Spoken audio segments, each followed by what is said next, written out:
to start by telling you a little story that happened when one of my girls was little. They're not little anymore, but when they were little, I have this distinct memory of working on something in the house and all of a sudden hearing this guttural grunt of frustration from one of my girls. It was, and then I remember her crumpling up a piece of paper, throwing it across the room, and then using the pencil as a projectile dart across the room as well. And there was something about that instance that I knew that there was some pent-up frustration that had happened inside of her. And so I quickly walked over and I was trying to figure out what was going on. And she said that she was trying to draw a turtle ninja, not a ninja turtle, but a turtle ninja, a combination of a turtle that had become a ninja, but again, not the cartoon Ninja Turtles, right? So she was trying to draw this turtle ninja, and she was so frustrated because she had a very vivid picture in her head of what this was supposed to look like. And yet, when it came to using her hand and this pencil to get it onto the paper, it never quite turned out in her head like it was supposed to be. And so she was like, Mom, can you please draw this turtle ninja? Now, this is where the distinction between a Ninja Turtle and the turtle ninja became important, because I quickly drew a Ninja Turtle, and she was like, no, that's not it. And I'm like, no, that is what it is. And she goes, no, that's not it. That's not what is inside of my head. And I was like, well, I don't know what's inside of your head. And she's like, draw what's inside my head. And I'm like, I can't. And it became this very frustrating conversation between the two of us because she was so mad that she could not get what was in her head to be realized in real life. To have the idea and concept and thing that she knew and envisioned in her head actually be materialized, to have it come to life in front of her, and I wasn't any help. And it's interesting because when you think about it, it's always amazing how artists, true trained artists, actually have that ability. They have something inside of their head, and then they're like, oh, let me take this stone and chisel it. Let me take this clay and make it. Let me take this piece of paper and paint it. And they have this amazing ability to take the thing that is trapped inside of their head and bring it to life. And most of us don't have the skill to be able to do that. Now, in the book of Exodus, there's actually a special word that is ascribed to artists and craftsmen who are able to do this. And it was the Hebrew word chagma. It was this word that described that they didn't just know the tools and techniques that were required to make something happen. It wasn't just that they had studied the process to chisel stone with a hammer or fire clay in a kiln. Instead, they actually knew how to apply that knowledge and those techniques, how to use them to create beautiful concepts and ideas and bring artwork to life. They had chagma. Now, in English, we translate chagma in a very unusual way, in a surprising way. We translate it as wisdom.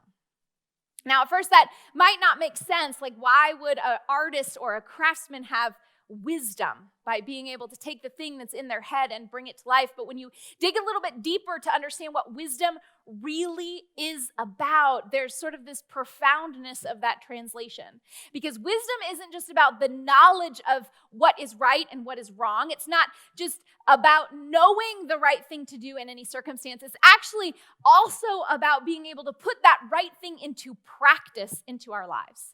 It's about being able to take that right thing and say, I'm going to make a good life out of this. I'm going to live that thing out and live an artistic, good life.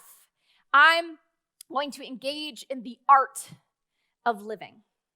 And man alive, don't we need that kind of wisdom in our life? I mean, how often is it that we know the right thing to eat? We know what it means to be healthy, to exercise and eat right. And we know all of that. We know the pyramid and all the things. But it's a totally different thing to actually do it. Totally different thing. That takes wisdom. In fact, right before service started, I was talking with some other ladies that were here, and we were talking about sleep. How we know the right thing to do is to put down the screen a couple hours before you're actually supposed to sleep. But But I don't actually do that. Like, I just keep going. I know that I need a bedtime. I know that I need more sleep, but I don't actually take the steps in order to implement those things. I need wisdom in that area. For the past 3 weeks, we've been talking about the important reasons why practicing bells with your few is so important to our lives, that it can create this engaging, vibrant community, that it can be the steps that we take to bring heaven to earth in the very small places that we live, work, and play. We've talked all about the importance of that, but actually living that out, actually getting the box off the counter or the shelf and cracking it open and doing the things to be intentional, that takes chagma. That takes wisdom. And so what we're going to be doing for the next 4 weeks is we're actually going to be looking at the book of Proverbs, which is filled with wisdom. And we're going to be looking at it to help us sort of understand what it looks like to live with chagma, to live with both knowledge and skill in the art of living in these different areas of our lives where we desperately need wisdom. Now, the book of Proverbs is a book that is attributed to this guy named King Solomon. First Kings, the book of First Kings in the Old Testament tells us a story in which King Solomon actually had this dream where he encountered God, and God said, listen, I'll give you anything you want. And he could have asked for anything he wanted. And what Solomon asks for is wisdom to rule Israel in the ways that God desires him to rule. And God says, absolutely. And he gives him wisdom. And with that wisdom, he gives him success, and he gives him money, and he gives him authority and power in all of these different nations. He gives him all sorts of different things, but it all begins with this gift of wisdom. And Solomon goes down to be the wisest man in the ancient world. Now, although Solomon probably didn't pen all of the Proverbs that are in the book of Proverbs, the reality is that he is ascribed to be the father of the wisdom tradition. And so everything sort of goes back to him, that this is Solomon's wisdom. And when you read Proverbs, you'll notice that it's very different than reading any other book of the Bible, any other type of scripture. It's not a narrative. It's not telling you things that happened. It's not telling you stories. It's not telling you the do's and don'ts of life like the law. It's not predicting sort of like, hey, this is what's going to happen if you do this. It's not prophecy. It's not doing any of those things. Instead, it's sort of this collection of truisms about relationships and work and wealth and spiritual life. Now, you might think that I just made up that word, truisms, but it's actually a legit word. I make up lots of words, but that's not one of them. A truism is a principle that is generally true. It's important to note that it's not like a promise. It's not like, hey, if you do this, you are guaranteed this other thing. Like, absolutely guaranteed, that's what's going to happen. It's not that. Like for example, one of the Proverbs, as Proverbs 13, verse 5, it says this: good sense wins favor. Good sense wins favor. Now, that is a truism. Generally, that is true, but it's not a promise that if you have good sense, you will win favor. Most of the time, when you have good sense, you win favor. But there are exceptions to this rule. There are exceptions where good sense actually gets you ridiculed and mocked and rejected. And that's just sort of the reality of living in the broken world that we live in. So Proverbs sort of presents, hey, here's generally how it's supposed to work. Here's the truism. Here's generally what happens. But there's a reality that there's this other side of it where it doesn't always work out that way. And that's why there's these two other wisdom books, Job and Ecclesiastes, that deal with when that happens. Like, hey, when there's exceptions to the rules, you can read Job and Ecclesiastes and you can figure out all of what that looks like. But Proverbs is saying, generally, this is what's going to happen. The other way that Proverbs is a little unlike the other books of the Bible is it's really not designed to be read in verse by verse order. I would say that most other books of the Bible, like you want to be very wary of just picking a verse here and picking a verse here and taking things out of context and making all sorts of conclusions that the thing actually isn't saying. But Proverbs actually is meant to be read sort of verse by verse. It's not meant to be read in these large swaths or large chunks, high volumes. Instead, you kind of take a proverb and you meditate on it, you chew on it. They talk about in the ancient Jewish tradition, meditation was kind of described as how a cow chews on cud. Like you chew it and you think about it, you turn it over, and then you swallow it, and you spit it back up. You chew on it some more, swallow it, spit it back up, right?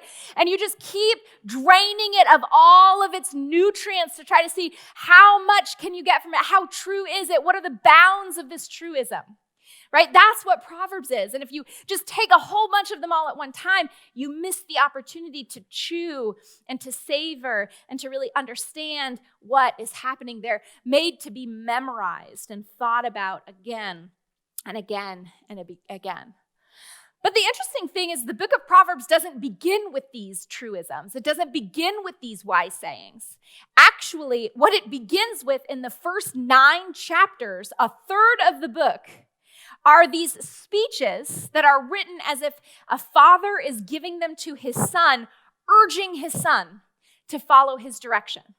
He doesn't ever even get into the truisms, into the wisdom, until he tries to just urge his son, listen, follow my instruction. Listen to what I'm telling you.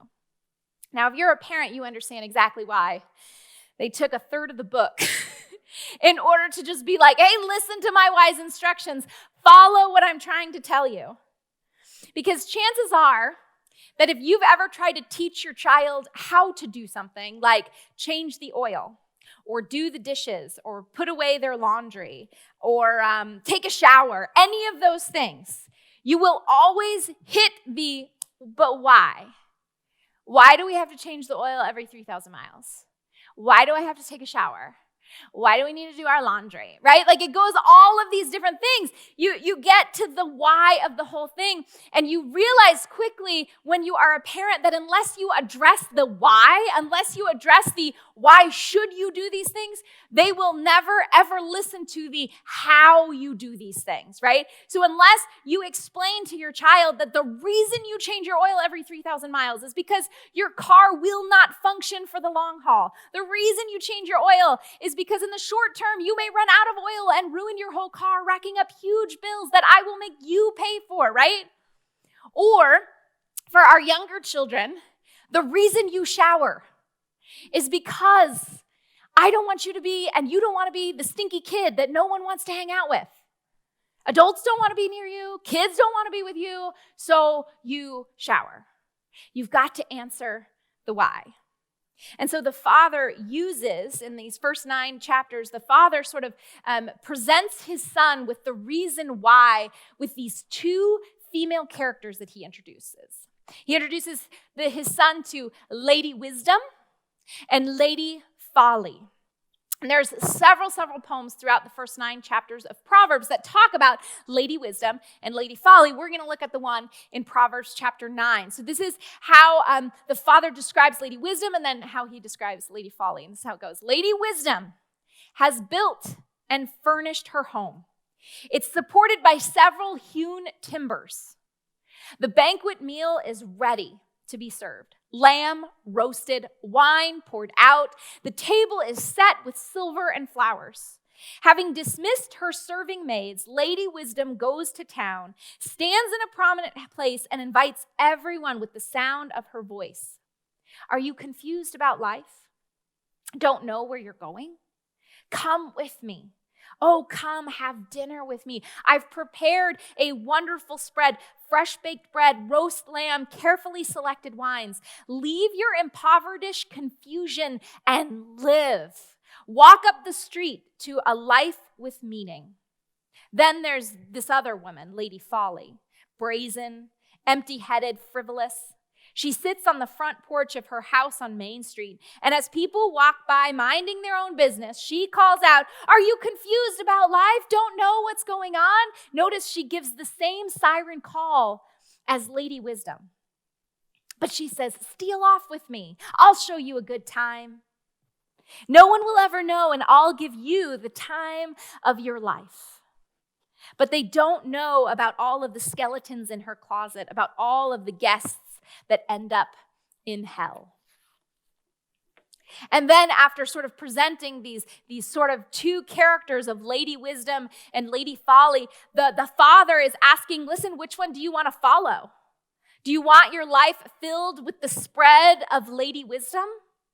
Or do you want to steal off with Lady Folly and wind up dead? And again and again and again, Proverbs sort of makes this case that living a life of wisdom leads to success and to peace and to life. But ignoring wisdom leads to a life of death and ruin and shame and brokenness. And so then the conclusion of this whole thing, hopefully for you and hopefully for the son, is kind of like, okay, well, I don't want to do that. I don't want to be a dead skeleton in a closet. I don't want to steal off with Lady Folly. So how do I follow Lady Wisdom? How is it that we pursue wisdom? How do we get this life that is filled with peace and success? Because again, it isn't just about knowing things. It's about being able to do the things, to put the knowledge into practice, to have the skill of living the art of life.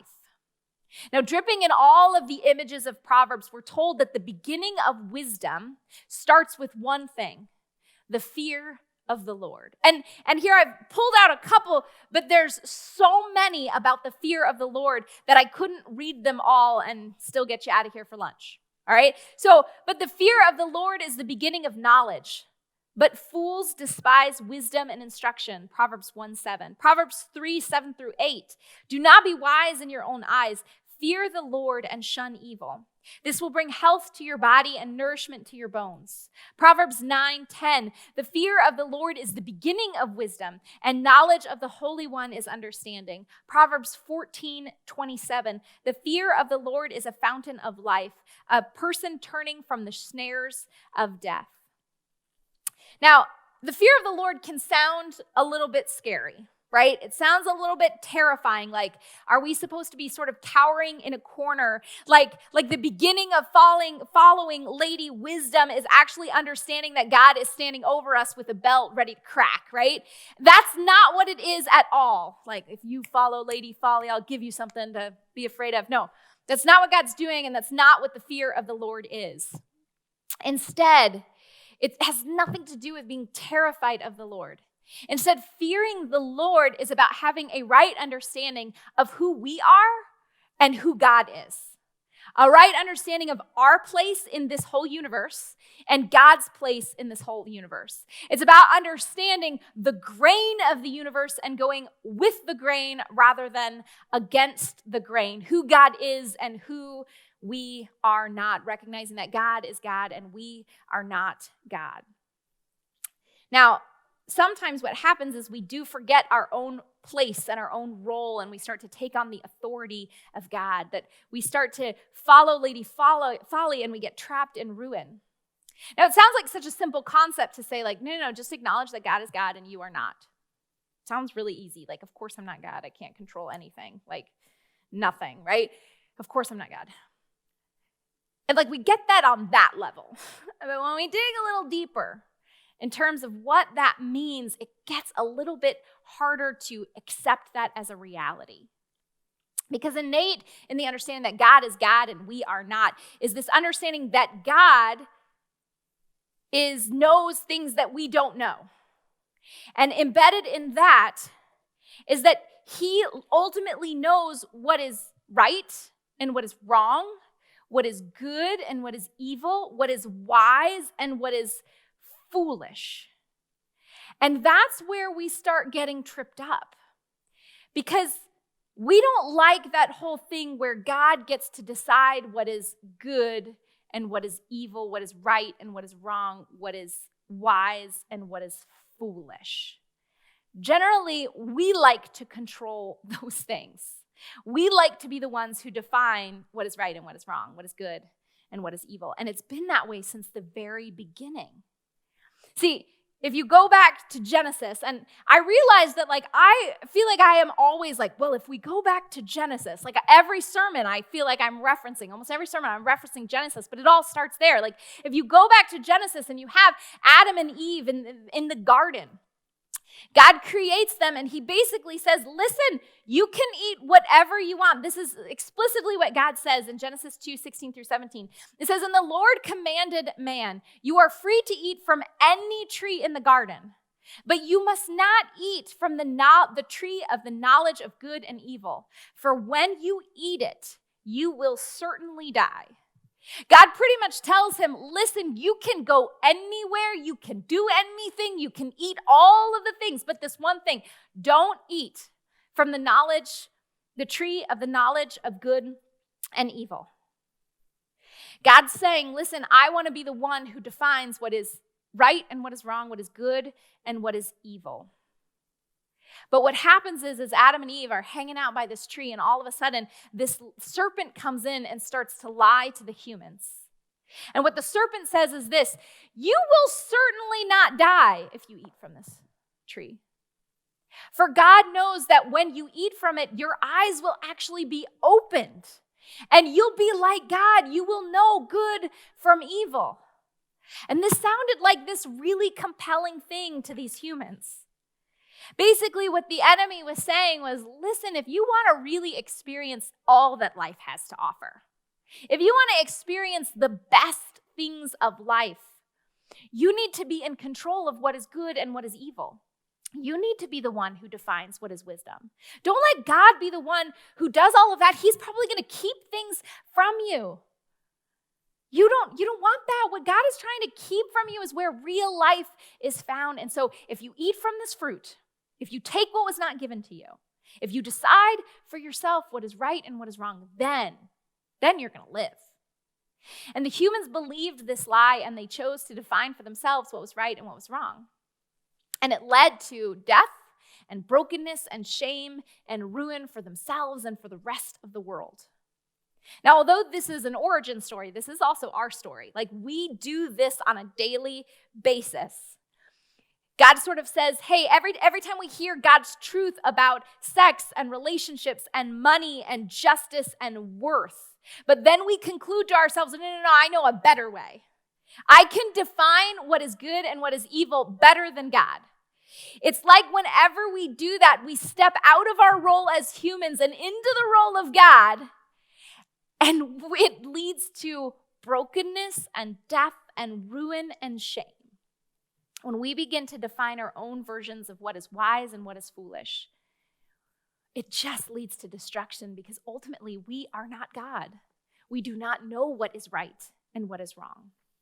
And so what Proverbs is telling us is that if you want to live a life that is filled with life, that is filled with peace, that is filled with success, filled with thriving, it has to start by trusting that God's definition of good and evil is trustworthy, even when it's inconvenient for us. Now, when my girls were little and we lived back in Phoenix, we had our backyard had a cinder block wall. Most houses in Phoenix, the backyards are contained by a cinder block wall, and it's to keep the javelinas and the coyotes out of your little space and eating your little dogs, right? And so we had this cinder block wall in our backyard, and along the cinder block wall, there were these trellises that were supposed to have plants that grew up them and made the backyard sort of pretty, but we never got around to planting those. We just had these rebarb trellises up the cinder block wall. And when our girls were little, 3 and 7, we'd let them play outside, and there was a trampoline with a net there, and there was a sprinkler system that they could automatically turn on. They could turn on the sprinkler system for themselves, and they could cool themselves off. It had shade and swings and bikes and scooters and all sorts of fun things that were perfect for them to have fun with and to play with. But the neighbors had a swimming pool. And what my girls would oftentimes do is they would climb up that trellis and hang their bodies over the 7-foot wall and just look at the pool and hope that maybe they would get to go into the pool. And then came the day where they didn't just climb up the trellis and hang their bodies over. The legs started to reach up and over the wall in order to get into the neighbor's yard because swimming was so much fun. Now, for them in that moment, they saw the wall as an obstacle to be overcome. That the wall was sort of keeping them from the fun that life could offer, the swimming pool. What they didn't understand is actually the wall was saving their lives. The wall was keeping them safe because they didn't yet know how to swim on their own. They didn't yet know, they weren't ready for that yet. The wall was wisdom. But their wisdom said, let's get over the wall and let's go do what I want to do. And I think sometimes we treat God's wisdom in this way. We say, no. I know what's good.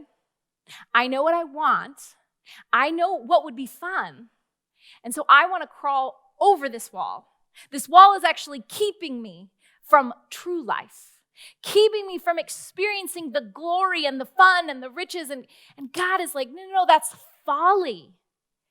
Wisdom is letting me set the boundary lines for you. Wisdom is letting me tell you what is good and what is evil, what is right and what is wrong, what is wise and what is foolish. And having the fear of the Lord is recognizing that God has set those boundaries in good places for us. That when God says, hey, don't go there, it's for our benefit, not for our detriment. And so having the fear of the Lord means that even when that wall gets put up, even when God says, listen, don't go there, don't participate in that, don't say that, don't do that, that even when it's inconvenient for us, that is for our good. And that is and that is wise. Even if in that moment we don't like it. And submitting to that honestly requires humility, right? It requires humility because there are a lot of chances that as we engage in this discovery of what wisdom is, in re-looking at sort of where God has said, hey, here's the boundary line and here is what is wise, there's a chance that we're like, no, but I put the boundary line somewhere else. And wisdom would be saying, okay, I'm going to be humble and I'm going to recognize that God has drawn it somewhere else, and I'm going to submit to His wisdom. So the question becomes that as we engage in understanding what God's wisdom is, are you willing to redraw your definitions of wisdom? Are you willing to say, oh, I thought it was something else, but God has defined it this way, and I will submit to that? One passage in the book of Proverbs where the father is talking about Lady Wisdom and Lady Folly. There's this passage that says this. It says, don't rebuke mockers, or they will hate you. Rebuke the wise, and they will love you.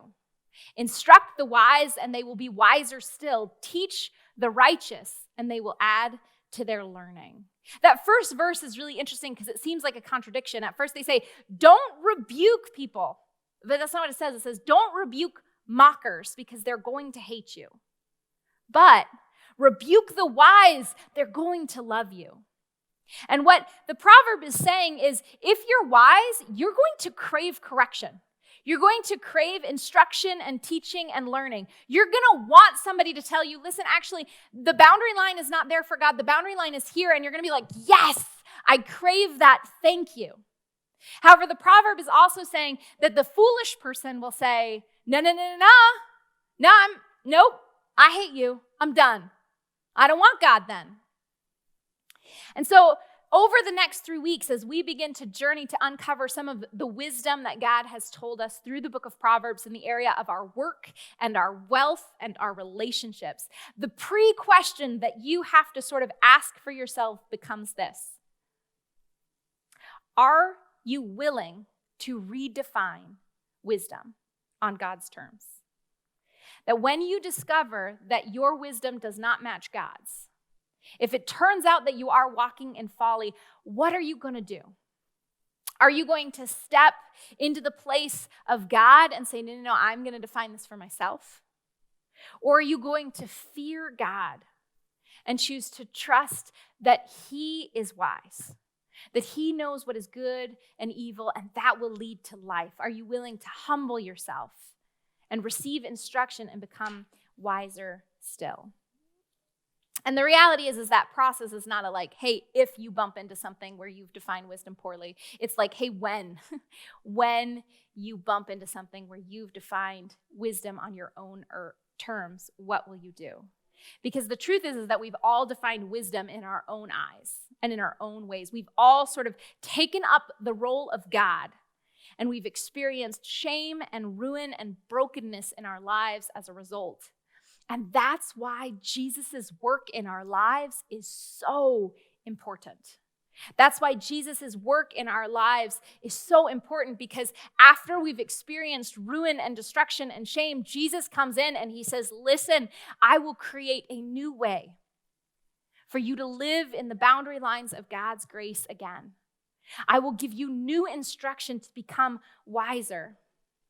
And I want you guys to know that when we encounter Jesus, we are not met with an angry God. We are met with forgiveness. In Psalm 130, verse 4, it says this. It says, but with you there is forgiveness, that you may be feared. That's why we can fear God. That's why we can have the fear of the Lord, because we don't meet terror and anger. We meet forgiveness. And the fear of God is something that is so precious. The fear of God. Have you ever walked in the room with someone where you respected them so much, all of a sudden you sat up a little straighter, you watched your words a little bit more carefully because you didn't want to disappoint them? And it wasn't because of their anger and their wrath. It was because of your genuine respect and love. That you didn't want to disappoint because you know the grace that has flowed from them. You know the forgiveness that has come from him. And that's what God's forgiveness is like. It makes him worthy of our fear. Not because he's terrifying, but because of his loving kindness and his faithfulness and his forgiveness. And that's why in all of these situations, we don't have to be scared when we realize that we've defined this wrong, when we've been foolish. Instead, we have a God that we can run to, that we can trust, to bring us once again into wisdom. And so that is my prayer for you as we walk through this series, that as we talk about what is wisdom and work and wealth and relationships, that it wouldn't be this terrifying thing that's like, oh, no, I don't want to hear it because it's going to hurt too much. I'm afraid of what somebody might say. And it won't be a thing where you'll say, not me. I'm going to do my own thing.